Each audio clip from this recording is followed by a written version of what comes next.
महाप्राण सूर्यकांत त्रिपाठी निराला।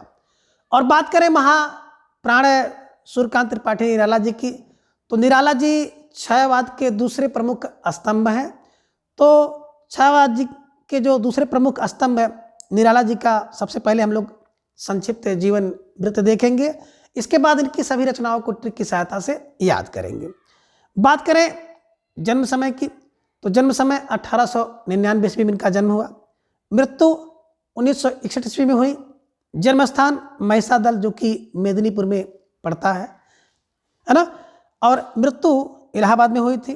पिता राम सहाय त्रिपाठी थे और पत्नी का नाम मनोहरा देवी था, और एक पुत्री सरोज जो कि निराला जी को बहुत प्रिय थी, और प्रिय पुत्री सरोज की मृत्यु पर इन्होंने सरोज स्मृति भी लिखा है। तो को कैसे दिमाग में रखें, तो एक क्लू बनाइए। क्लू क्या है, निराला को हम लोग कर लेंगे निराली बात। क्या निराली बात है कि कोई बच्चा जन्म ले, है ना, और जन्म के समय ही नए ज्ञान दे, नए 99 ज्ञान दे, तो नए 99 ज्ञान देने लगे, तो आप लोग कहेंगे बड़ी निराली बात है कि बच्चा जन्म लिया और नई बात बता रहा है, ठीक है ना। दूसरी बात कि वही बच्चा जब उसका मृत्यु हो तो मृत्यु के समय क्या हो जाए, सठ माने दुष्ट हो जाए, ठीक है ना, नीच हो जाए, धृष्टता करे, आप कह सकते हैं मूर्ख हो जाए, तो निराली बात नहीं होगी, बिल्कुल निराली बात होगी। तो दिमाग में रख लीजिएगा कि जब बालक का जन्म हुआ तो नया 99 ज्ञान दे रहा था, और जब मृत्यु का समय है तो एक सठ हो गया, सठ दुष्ट हो गया, तो बड़ी निराली बात हुई, ठीक है ना। अब महिषादल में, महिष माने जान ही रहे हैं, भैंसा होता है, तो भैंसा के दल में जन्म होगा तो भैया निराली बात होगी। इलाहाबाद में इनकी मृत्यु हुई, बड़ी निराला स्थान है इलाहाबाद, ठीक है ना। पिता राम सहाय त्रिपाठी हैं और पत्नी मनोहरा, है ना। देखिए मन को हरने वाली, जो व्यक्ति निराला होगा उसकी पत्नी मनोहर होगी, तो निराला और मनोहर बहुत अच्छा जोड़ा था। और ये भी बात देखिए बड़ी निराली है। निराली बात क्या है कि अगर, है ना, कि हस्बैंड क्या है, निराले हैं, तो पत्नी बड़ी मनोहर है, बड़ी निराली बात, ठीक है ना। तो दिमाग में जुड़ेगा निराला और मनोहर, निराला और मनोहरा, ठीक है ना। तो निराला और मनोहरा ये दिमाग में रखिएगा, और सरोज इनकी पुत्री है, ठीक है। चलिए अब आगे निराला जी की जो महत्वपूर्ण काव्य कृतियां हैं उसे हम लोग देखेंगे और ट्रिक की सहायता से याद भी करेंगे, ठीक है ना। पहली किताब देख पा रहे हैं अनामिका, 1923 में लिखी गई। परिमल की बात करें तो 1930 में, गीतिका 1936 में, तुलसीदास 1938 में लिखी गई, और कुकुरमुत्ता 1942 में, अणिमा 1943 में, बेला 1946 में, और नए पत्ते 1946 में लिखे गए हैं। अर्चना 1950 में, आराधना 1953 में, और गीत गुंज 1954 में, और सांध्य काकली 1969 में। कैसे दिमाग में बैठाएं, तो देखिए सबसे पहले हम लोग इन रचनाओं का क्रम, खासतौर से यूजीसी नेट वगैरह में क्रम पूछा जाता है कि कौन सी रचना किसके बाद आती है, ठीक है ना। तो देखिए कैसे आप बैठाएंगे। तो निराली बात क्या है, एक देखिए निराला फार निराली बात क्या है कि जब अनामिका जब क्या करती है, परमल की गीतिका गाती है। कब? अनामिका।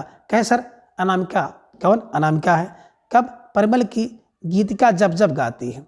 तो अनामिका परिमल की गीतिका जब गाती है, तब क्या होता है, तब तुलसीदास का कुकुर, है ना, कुकुर फार कुकुरमुत्ता, कुकुर क्या करता है कि अणिमा के बेल के, कोई बेल लगाई है अणिमा, उसके पत्ते में जाके छुप जाता है। तो बड़ी निराली बात है।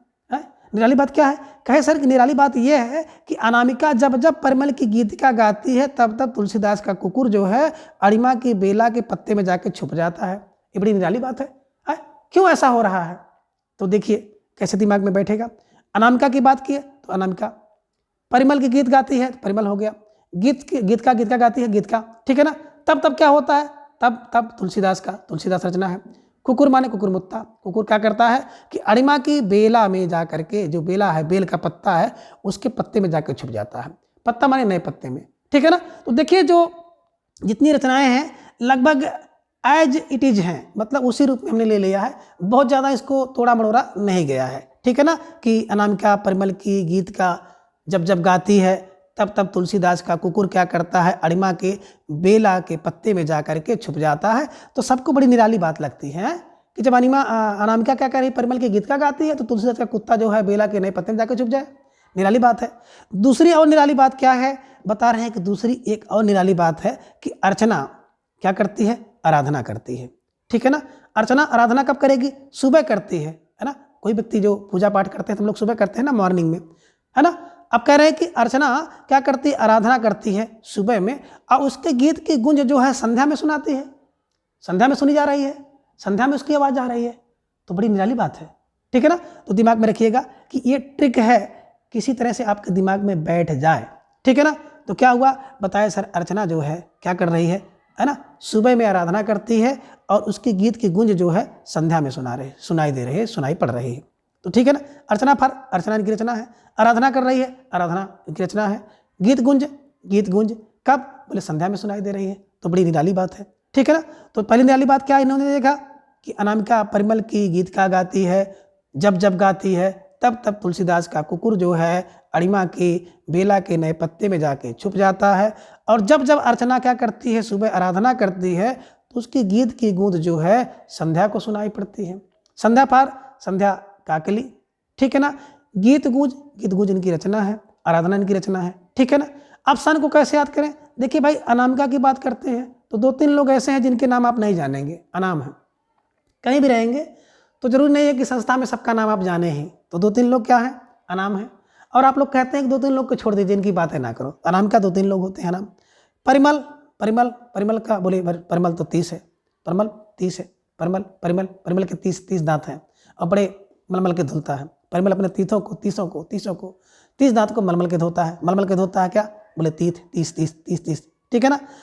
गीत का भैया गीत का है तो गीत का 36 गीत कितनी, बोले 36। तुलसीदास 38 तुलसीदास 38 साल के हैं, 38 वर्ष के हैं। कुकुर मुत्ता बिल्कुल, कुकुर कितने हैं, 42 है, 42 कुकुर हैं। अणिमा 43, बेला और नए पत्ते 46 बेल पर 46 पत्ते, 46 बेल पर 46 नए पत्ते, ठीक है ना। अर्चना देखो भाई 50 अर्चना की गीत गाती है। आराधना 53 मिनट तक आराधना करती है। अर्चना 50 वर्ष की है और 53 मिनट आराधना करती है, और कितना, बोले 5-4 गीत गाती हैं, गीत गूंज, है ना, 4-5, ठीक है ना। और संध्या हो जाती है तो उल्टी सीधे 69, ठीक है ना, उल्टी सीधे 69 काम करते करते संध्या हो जाती है। तो दिमाग में रखिएगा, उल्टे सीधे 69 काम करते करते संध्या हो जाती है, ठीक है।